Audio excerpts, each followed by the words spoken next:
무리가 몰려와서 하나님의 말씀을 들을새 예수는 게네사렛 호숫가에 서서 호숫가에 배두척이 있는 것을 보시니 어부들은 배에서 나와서 그물을 씻는지라. 예수께서 한 배에 오르시니 그 배는 시몬의 배라. 육지에서 조금 떼기를 청하시고 앉으사 배에서 무리를 가르치시더니 말씀을 마치시고 시몬에게 이르시되 깊은 데로 가서 그물을 내려 고기를 잡아. 시몬이 대답하여 이르되 선생님, 우리들이 밤이 새도록 수고하였으되 잡은 것이 없지만은 말씀에 의지하여 내가 그물을 내리리이다 하고 잡은 것이 심히 많아 그물이 찢어지는지라. 이에 다른 배에 있는 동무들에게 손짓하여 와서 도와달라 하니 그들이 와서 두 배의 채움에 잠기게 되었더라. 이를 보고 예수의 무릎 아래에 엎드려 이르되 주여 나를 떠나소서 나는 죄인이로소이다 하니 이는 자기 및 자기와 함께 있는 모든 사람이 고기 잡힌 것으로 말미암아 놀라고 시몬의 동업자인 야고보와 요한도 놀랐음이라. 예수께서 시몬에게 이르시되 무서워하지 말라. 이제후로는 네가 사람을 취하리라 하시니. 같이 읽습니다. 그들이 배들을 육지에 대고 모든 것을 버려두고 예수를 따르니라. 아멘. 그럼 오늘 본문은 예수님께서 베드로를 제자로 부르시는 내용이지요. 너무 잘 알고 있는 본문이고 심지어 얼마 전에 제가 이미 설교를 했던 본문을 이렇게 큐티에서 만났습니다. 오늘 본문은 많은 중요한 메시지를 담고 있지요. 베드로의 순종과 순종으로 인한 기적의 체험이지요. 또 예수님 말씀의 권위와 또 그 말씀의 능력이 어떠한지가 또 드러난 본문이지요. 베드로에게 주어진 새로운 사명도 오늘 본문의 주제라고 할 수도 있습니다. 그러나 오늘은 베드로를 향한 예수님의 마음에 대해 나누려고 합니다. 우리는 본문이 글로 써여져 있기에 그냥 읽다 보면 벌써 11구절이 끝나버립니다. 하지만 실제 일어난 사건은 글로 기록된 것보다 더 많은 것들을 담고 있는 경우가 있습니다. 이번 주일 설교에도 나타난 우리 예수님과 나병 환자 사이 간의 거리와 위치, 이동, 한 장면 한 장면 생각해 보면 그런 것들이 숨어 있는 경우들이 있지요. 오늘 본문도 마찬가지로 예수님과 베드로 사이에 무언가가 있습니다. 그것은 베드로를 제자로 부르시는 예수님이 철저히 기다려주시는 분으로 나타난다는 거죠.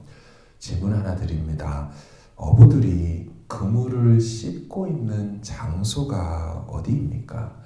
우리 2절과 3절을 어디서 씻고 있는지 위치를 파악하는 마음으로 보시면 다시 한번 읽어볼까요? 2, 3절 시작. 호숫가에 배두척이 있는 것을 보시니 어부들은 배에서 나와서 그물을 씻는지라. 예수께서 한 배에 오르시니 그 배는 시몬의 배라.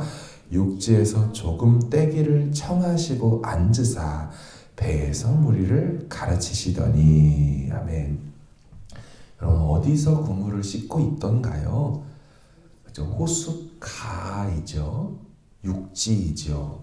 배에서 나와서 그물을 씻는다고 하니까 물속에 띄워놓은 채로 그물을 씻는 건 아닙니다. 분명히 이제 닷까지는 아니더라도 나와서 씻고 있어요. 예수님이 베드로 배 위에서 설교하실 때 배의 위치도 육지에서 조금 떼달라고 했기 때문에 이제 호숫가입니다. 그러면 말씀을 마치시고 시몬에게 그물을 내려 고기를 잡으라 라고 하신 곳은 어디입니까? 어디로 가서요? 깊은 데로 가서. 깊은 데로 가라는 얘기는 호숫가가 아니고 호수의 중앙, 가운데까지 나아가라는 소리죠. 그럼 갈릴리 호수는 육지 끝에서 가운데 호수까지 가려면 성지순례 다녀오신 분들의 얘기를 들어보니까 전동 모터가 달려있는 요즘 배로 30분은 좋게 달려가야 가운데에 온다라고 하더라고요. 그 크기를 제가 궁금해서 재봤더니 우리 웨스트레이크 보이스 동편에 보면 레이크 푸푸케라고 있죠. 그 푸푸케 호수 크기와 갈릴리 호수 크기의 차이가 어느 정도냐면 100배 더 큽니다. 100배. 상당히 크지요. 그래서 이들은 히브리어에 보면 갈릴리 호수라는 말을 쓰지 않고요. 바다라는 말을 써버립니다. 바다. 그들 보기에는 너무 커서 왼쪽 서쪽으로 나가서 본 지중해나 갈릴리나 어차피 끝이 안 보이는 건 똑같기 때문에 한 번에 이제 그렇게 생각을 한 것이죠. 여러분, 당시 2000년 전에 전동 모터가 없는 상태에서 깊은 데로 나아가려면 노져서 가야 되잖아요. 시간이 얼마나 걸렸을까요? 모터 달아서 30분을 달려야 된다면 노져 가려면 수시간이 걸릴 겁니다. 게다가 거기까지 이동하는 시간이 있죠. 씻은 그물을 다시 또 내려야 되는 시간이 있죠. 조금 기다렸다가 이제 잡아 올려야 되는 시간이 있죠. 꽤나 걸렸어요. 게다가 이 사람들 밤새 그물질에서 체력이 다 지쳐버린 상태입니다. 더 시간이 걸릴 거예요. 그럼 예수님 이 시간에 뭐 하고 계셨을까요? 본문 정황을 보면 예수님은 배에서 내리지 않았습니다. 그 항해를 같이 하셨어요. 왜냐하면 베드로가 그물을 잡아 올려서 엄청나게 많은 걸 보고 깨닫죠. 주여 나를 떠나소서 나는 죄인입니다 라고 고백할 때 바로 예수님 옆에서 하거든요. 그리고 오늘 본문 끝에인 11절 마지막에 보면 그 후 그들이 배들을 육지에 대고, 자, 됐다는 얘기는 고전의 이야기들이 뭐예요? 바다 위에서 이루어진 일이죠. 가터 거기서 이루어진 일이고 다시 돌아오는 시간까지 다 있지요. 그리고 모든 것을 버려두고 정박시킨 다음 예수님을 따라요. 모든 것이 끝난 후에 배들을 육지에 댔으니 예수님은 깊은 데로 가는 그 모든 항해를 같이 그 배 위에 계셨을 겁니다. 깊은 데까지 배가 가는 시간 기다려 주셨고요. 그물을 내리고 다시 걷어 올리는 시간도 기다려 주셨어요. 근데 여러분 아시는 것처럼 예수님은 지금 처음 베드로를 기다린 것이 아니죠. 이미 보신 것처럼 앞장 4장에서 시몬의 장모의 열병을 고쳐주신 때로부터 예수님 베드로를 기다려 오셨죠. 우리는 알고 있습니다. 예수님은 이후로도 계속해서 베드로를 기다려 주시죠. 물 위를 걷다가 의심하여 빠져버린 베드로를 건져주시면서 그를 기다려 주시죠. 당신이 십자가 지시기 위해 이 땅에 오셨다. 그리고 이제 이 일을 할 것이라고 할 때 베드로가 어떻게 하냐면 원문에 보면 예수님을 움켜잡아라는 원문의 뜻이 있어요. 확 끌어잡는. 그런 다음 예수님이 바다와 파도를 향하여 꾸짖어 잠잠하게 할 때 했던 그 동사를 써서 예수님께 꾸짖습니다. 한글 성경은 항변하다라고 말했지만 리부크, 꾸짖었어요. 이런 일이 일어나면 안 되잖아요. 이렇게 기다려 주셨어요. 전혀 대속의 의미도 깨닫지 못하고 예수님이 왜 왔는지도 모르는 베드로를 기다려 주셨어요. 부활하신 후에도 낙심한 베드로를 다시 찾아가시고 갈릴리에 가서 다시 사람이 아니라 물고기나 낚고 있는 그를 찾아가셔서 기다려주시고 다시 사명 주셨죠. 여러분 예수님 마음이 이 과정 가운데 어떠하셨을까요? 실망하지 않으셨을까요? 예수님 실망하지 않으셨을 거예요. 왜냐하면 그런 줄 알고 부르셨기 때문이지요. 로마서 5장 6절에 보면 사도 바울이 이런 말을 해요. 우리가 아직 연약할 때에 약속대로 경건하지 않은 자를 위해서 죽으셨습니다. 주님은 우리가 본래적으로 흙에서 부스러지고 깨지고 무너지기 쉬운 흙에서 그렇게 생겨났다는 것, 창조됐다는 걸 알고 계시죠. 예수님은 우리를 죄인인 줄 알고 부르셨어요. 그래서 실망하지 않으시고 참고 기다려주시죠. 고린도전서 1장에 보면 우리를 택하기 전에 우리의 모습을 사도 바울이 이렇게 얘기를 한 게 있습니다. 그러나 하나님께서 세상에 미련한 것들을 택하사 지혜 있는 자들을 부끄럽게 하시고 세상에 약한 것들을 택하사 강한 것들을 부끄럽게 하시고 하나님께서 세상에 천한 것들, 멸시받는 것들, 없는 것들을 택하사 있는 것들을 폐하려 하시나니 하나님께서는 그 선택하신 때로부터 이미 우리가 미련하고 약하고 천하고 멸시받고 없는 자들이었다는 거 아시고 택하고 부르셨어요. 주님은 이미 우리가 그런 자임을 알고 부르셨어요. 그래서 그분이 우리를 기다려주시는 거예요. 요한복음 2장에 보면 이런 말씀이 있거든요. 2장 24절에 예수는 그의 몸을 그들에게 의탁하지 아니하셨으니 이는 친히 모든 사람을 아시며 또 사람에 대하여 누구의 증언도 받으실 필요가 없었으니 이는 그가 친히 사람의 속에 있는 것을 아셨음이니라. 여기 보면 예수는 그들에게 의탁하지 않았다. 직역하면 예수는 그들을 믿지 않았다라는 뜻이에요. 왜 안 믿었냐면 그들을 이는 친히 직접 모든 사람을 아시기 때문에 친히 사람의 속에 있는 것이 무엇인지 아시기 때문에 그분은 사람을 믿지 않았대요. 예수님은 사람을 믿지 않으시고 사람은 믿음의 대상이 아닌 것도 잘 알고 계셨어요. 그래서 베드로가 3번을 부인할 때도 실망하지 않으셨을 거예요. 예수님은 제자들을 믿은 것이 아니고 제자들을 사랑하셨죠. 사람 때문에 실망하는 이유, 상처받는 이유가 무엇일까요? 내가 너무 사람을 믿었기 때문일 수 있습니다. 속으로 이 정도는 해야 사람이 아닌가? 어떻게 사람이 그럴 수가 있어? 예, 성경은 사람은 그럴 수 있다라고 말을 합니다. 성경은 원래 사람이 그렇다라고 이미 얘기해놨어요. 예수님은 질그릇같이 쉽게 금가고 깨지고 부서질 수 있는 베드로를 기다려주셨어요. 여러분 그렇게 계속 기다려주시자 어떤 일이 일어나던가요? 그 베드로가 3,000명을 주님께 취하여 드리는 일이 사도행전에서 일어나요. 물고기로 따진다면 3,000마리, 요한복음에서 나타나는 153마리와는 비교도 안 되는 어마어마한 정말 그분 말씀대로 참아 기다려주시자 사람을 살려내서 구원하는 그런 사람, 성령의 사람 되는 걸 우린 성경에서 보게 돼요. 베드로가요, 자기 인생을 돌아보면서 자신을 참아 오랫동안 기다려주셨던 주님 생각이 참 많이 났나 봐요.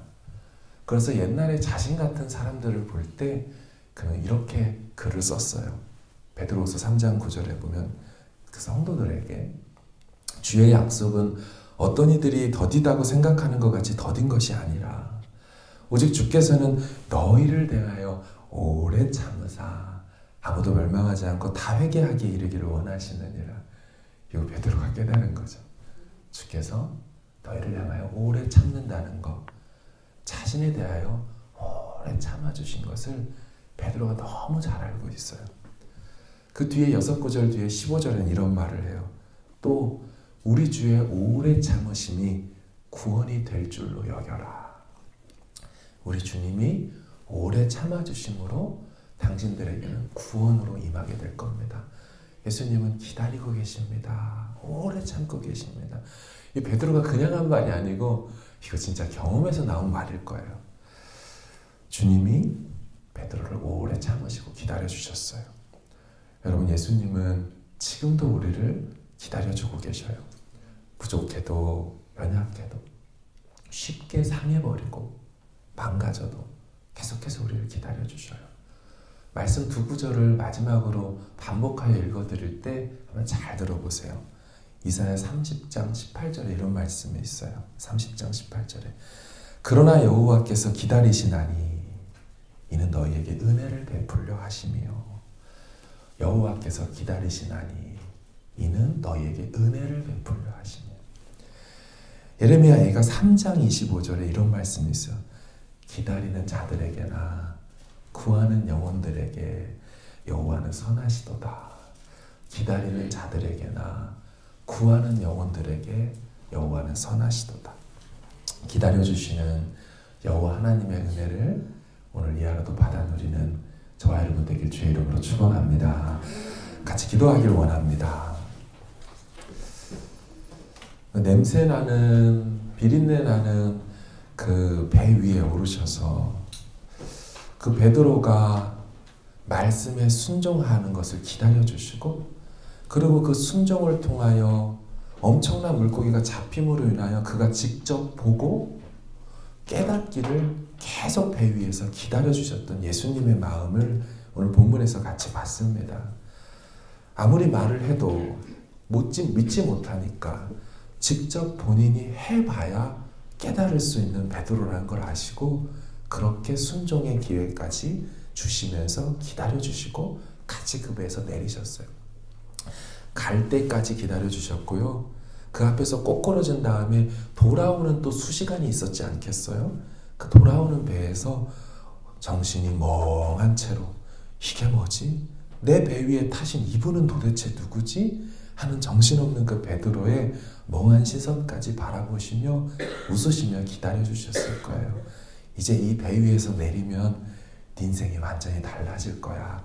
내가 너를 바꿔낼 거야. 너는 앞으로 어떤 사람이 될 줄 알아? 그 3,000명, 5,000명을 주님은 미리 내다보시면서 베드로를 기다려주셨어요. 그 주님의 오래 참으심으로 우리가 이 자리에 있지 않겠습니까? 우리 주님의 그 모습 닮아서 기도 제목 붙들고 믿음으로 주님 앞에 나갔으면 좋겠어요. 우리 같이 함께 기도하도록 하겠습니다.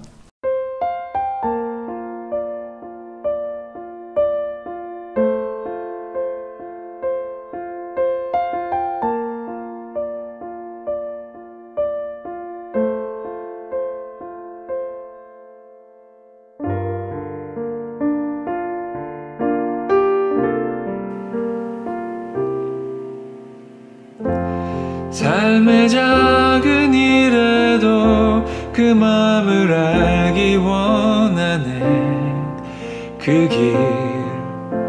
그 좁은 길로 가기 원해. 나의 작음을 알고 그분의 크심을 알며 소망 그 깊은 길로 가기 원하네.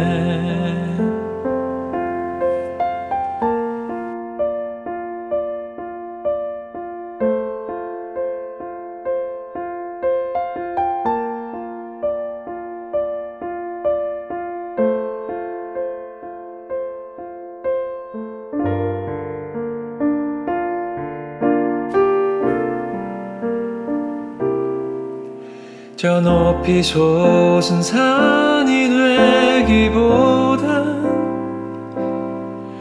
여기 오름직한 동산이 되길. 내 가는 길만 비추기보다는 누군가의 길을 비춰준다면 내가 노래하듯이 또 내가 얘기하듯이 살길.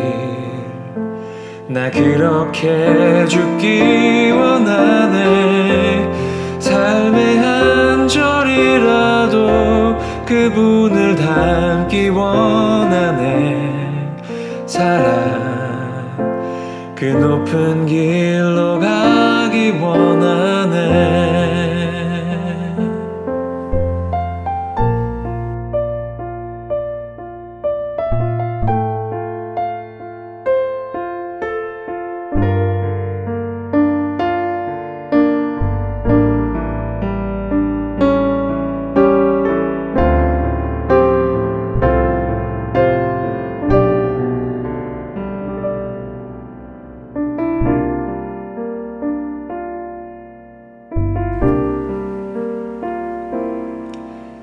저 높이 솟은 산이 되기보다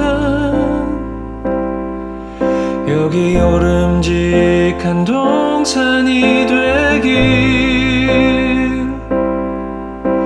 내 가는 길만 비추기보다는 누군가의 길을 비춰준다면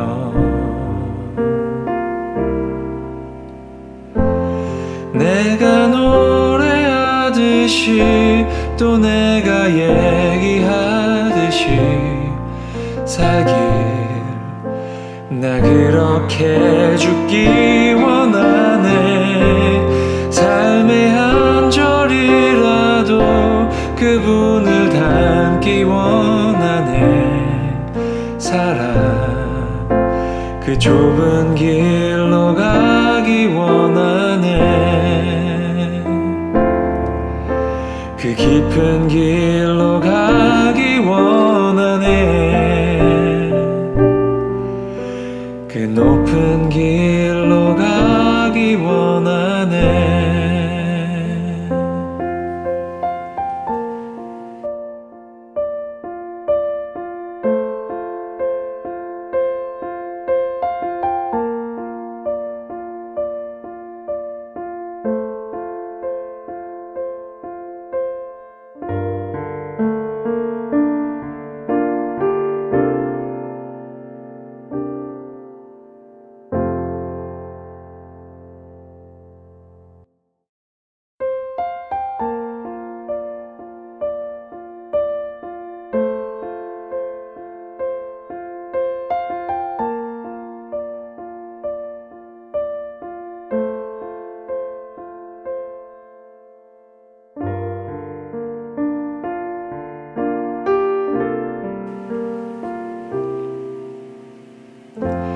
삶의 작은 일에도 그 마음을 알기 원하네.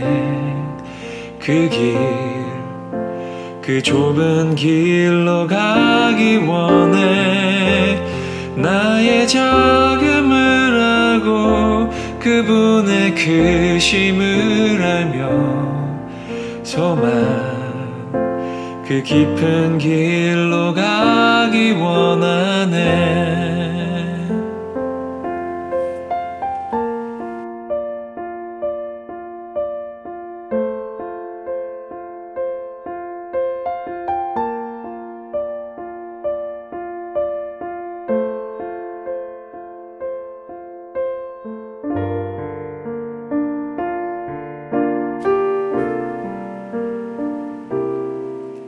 저 높이 솟은 산이 되기보단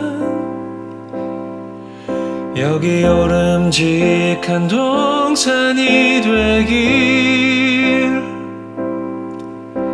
내 가는 길만 비추기보다는 누군가의 길을 비춰준다면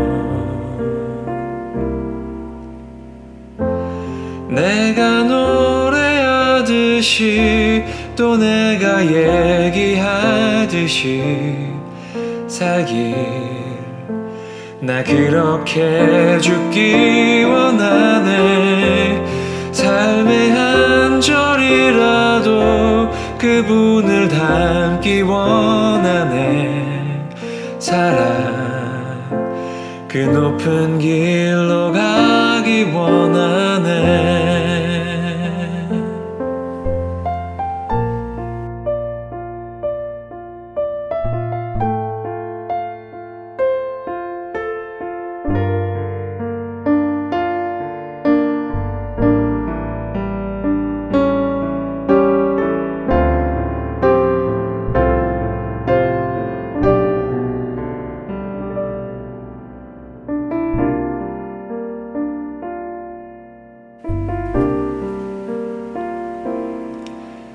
저 높이 솟은 산이 되기보단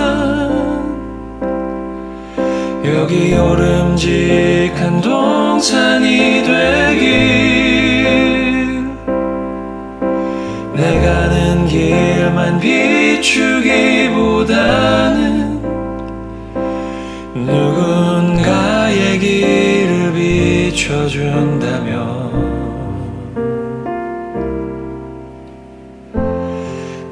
네가 노래하듯이 또 내가 얘기하듯이